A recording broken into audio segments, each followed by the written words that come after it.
Hello, bachcho. Let's read this question. The question says which of the following metals will not displace iron from iron to sulfate solution?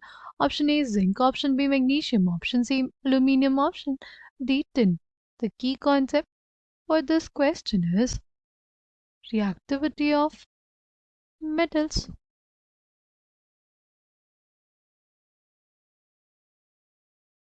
अगर बात करें हम लोग reactivity of metals की तो हम लोग उसको देखते हैं with the help of reactivity series.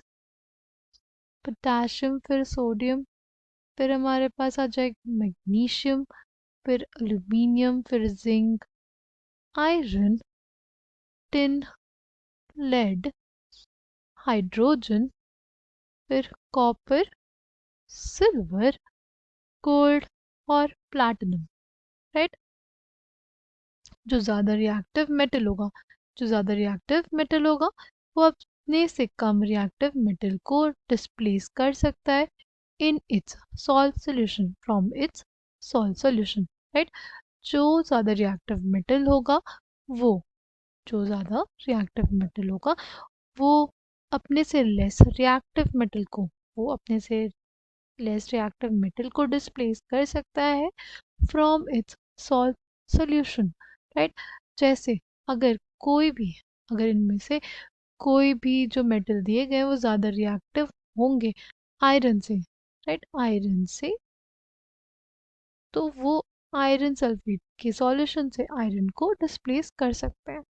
अगर हम लोग ध्यान से देखें तो जिंक जो है वो हमारे पास क्या होता है, ज़्यादा रिएक्टिव होता है, इसलिए जिंक तो डिस्प्लेस कर देगा।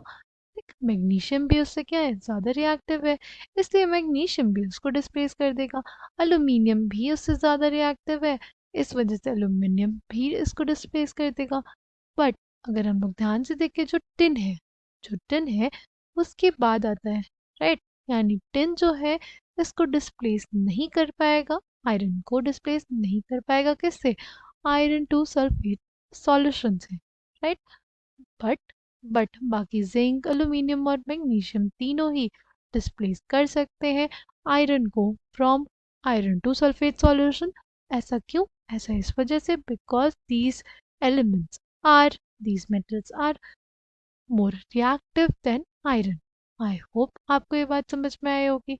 Correct answer for this question would be option D. I hope you understood it well. Thank you and all the best.